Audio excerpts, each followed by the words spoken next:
अस्सलाम वालेकुम मेरी प्यारी सी यूट्यूब की फैमिली। आप लोग कैसे हैं? ठीक ठाक हैं? खैर खैरियत से हैं? अल्हम्दुलिल्लाह, अल्लाह का शुक्र है, मैं भी बिल्कुल ठीक ठाक हूँ। पहले तो तहे दिल से आप लोगों के लिए दुआएं करती हूँ कि जा रहे हैं, खुश रहें, आबाद रहें और अपनी सिस्टर को सपोर्ट करते रहें। आप भी हंसते होंगे। तो बस ये है कि आप समीउल्लाह को चेक कीजिए, मेरे साथ बैठे हुए टिक के। और वैसे तो शरारतें वरारतें इन्होंने कर ली हैं।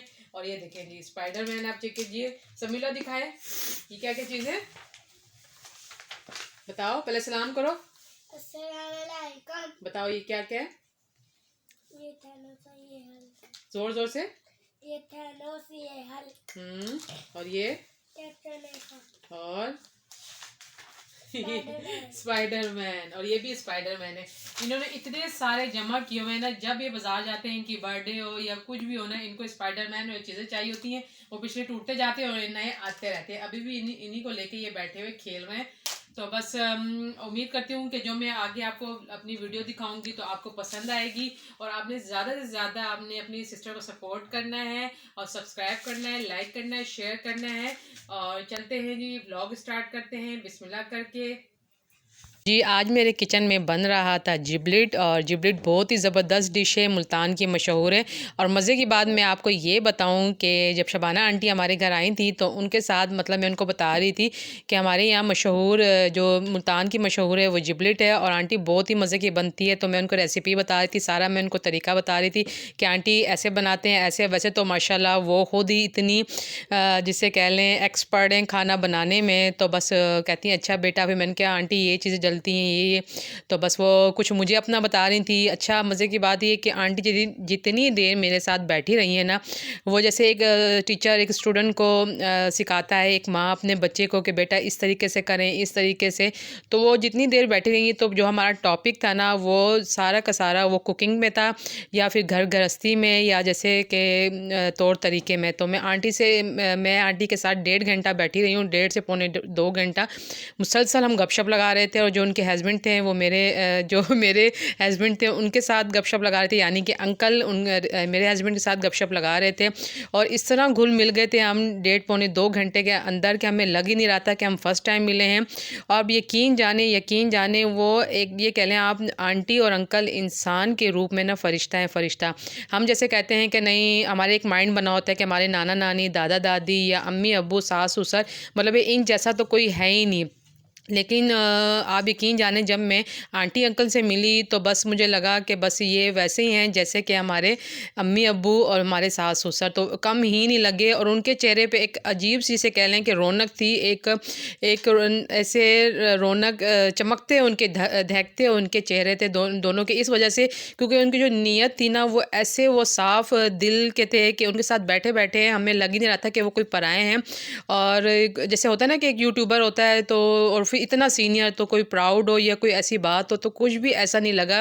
और कुछ सेकंड में आंटी मेरे साथ इस तरह घुल मिल गई कि जैसे वो मेरी अम्मी हो। मैं अपनी अम्मी के साथ जैसे गपशप लगाती हूँ तो उनके साथ मैं फ्री गपशप लगा रही थी, कोई झिझक नहीं, कुछ नहीं। लेकिन उनके आने से पहले ज़रा मेरे में एक वो था कि आंटी आ रही हैं, पता नहीं वो कम बोलती होंगी और जैसे एक रिज़र्व होकर मेरे साथ बैठेंगी। लेकिन ऐसा कुछ भी नहीं था। लेकिन वो भी मुझसे इतनी इतनी खुश होकर गई हैं कि जब वो जा रही थी ना तो उनके मतलब मुँह पे दुआएं ही दुआएं थी मेरे लिए, मेरे बच्चों के लिए, मेरे हस्बैंड के लिए। इतनी वो दुआएं दे रही थी। अंकल आंटी इतने खुश होके गए हैं। तो मैंने आंटी से यही कहा कि आप जब भी मुल्तान आएंगी तो ये आपका घर है, आपने बिला झिझक हमारे घर आना है। बस आपने सिर्फ हमें ऑर्डर देना है वहाँ से कि भाई मैं हैदराबाद से निकल चुकी हूँ, तो मैंने कहा हम आपकी खिदमत में हाजिर हो जाएंगे। तो वो इतनी खुश हो रही थी। कहते हैं देखें, वैसे मुल्तान के लोग मुझे इतने अच्छे लगते हैं, इतने मुझे पसंद है कि बहुत ज़्यादा सादी तबीयत और अच्छे लोग हैं। मैंने कहा आंटी बस हर शहर में मतलब हर तरह के लोग पाए जाते हैं, लेकिन वो यही कहती कि मुझे मुल्तान से वैसे ही एक ये कह लें कि माशाल्लाह इतने मज़ार हैं यहाँ, मैं आती हूँ, मैं हाज़िरी देती हूँ। यहाँ के एक रूहानी मुझे मुल्तान के साथ ना एक मोहब्बत है। तो मैंने कहा ठीक है आंटी, जब आपको है तो हमें भी आपसे उससे ज़्यादा है। तो बस ये कह लें कि एक जैसे आंटी कह रही थी कि इंसानियत जब तक है तो ये दुनिया चल रही है। तो 100% आंटी सही कह रही थी। और आप कहेंगे 3 दिन से जो नायाब के व्लॉग हैं वो आंटी शबाना आंटी के ऊपर ही हैं। तो आप यकीन जाने मैं जब से वो गई ना मेरी सोच वहीं रुक गई है। और जब एक ख़ानदानी और एक इज़्ज़तदार आप फैमिली के साथ बैठते हैं तो उनसे अच्छा ही सीख के उठते हैं, एक अच्छी ही तरबियत लेके उठते हैं। तो बस मैं जब आंटी गई तो मैंने अम्मी को पेशावर कॉल मिलाई, बहनों को और अपने जितने मेरी जानने वाले थे, रिश्तेदार थे, मैंने सबको उनकी मैं बार बार उनको मैसेजेस और उनको बता रही थी कि आंटी ऐसे हैं ऐसे हैं। तो मैं उनके ही गुण गा रही हूँ। अब मैं अपने हम दोनों मियाँ बीवी भी आपस में बैठते हैं तो हम उनका ही जिक्र करते हैं कि इतने मतलब माशाल्लाह बिल्कुल किसी किस्म के वो नहीं, ऐसे प्राउड थे। और जब वो जा रही थी तो आंटी ने मुझे 3 से 4 बार का अंकल ने अलहदा कहा कि जब भी आप हैदराबाद आओ सॉरी, तो आपने लाजमी हमारे घर आना है, स्पेशल हमारे घर आना है। तो मैं आंटी को ऐसे हंसी हंसी में मैंने ऐसे मजाक के तौर पे कहा, मैंने कहा आंटी मैं अंबर की शादी में आऊँगी। तो आंटी ने कहा सो बिस्मिल्लाह, क्यों नहीं, आप अंबर की शादी में भी आओ। तो बस वहाँ मेरा दिल इतना बड़ा हो गया कि मैंने कहा मैं तो ऐसे सरसरी तौर पर आंटी से कह रही थी, लेकिन आंटी ने मेरा दिल बड़ा कर दिया और बहुत ज़्यादा खुशी हुई। और मुझे ये कह लें कि अंबर की शादी का भी अभी से इनविटेशन मुझे मिल गया और इससे खुशी से बढ़कर क्या बात होगी। तो आप लोग भी इतने कमेंट्स कर रहे हैं, इतना प्यार दे रहे हैं आंटी की तरफ से, जितने भी सब्सक्राइबर आए हैं मेरे चैनल पे, तो मैं आपका तहे दिल से शुक्रिया अदा करती हूँ और आप लोगों के लिए दुआएं करती हूँ कि आप जहाँ भी हैं और मुझे मेरी वीडियो वॉच कर रहे हैं तो आप खुश और आबाद रहें।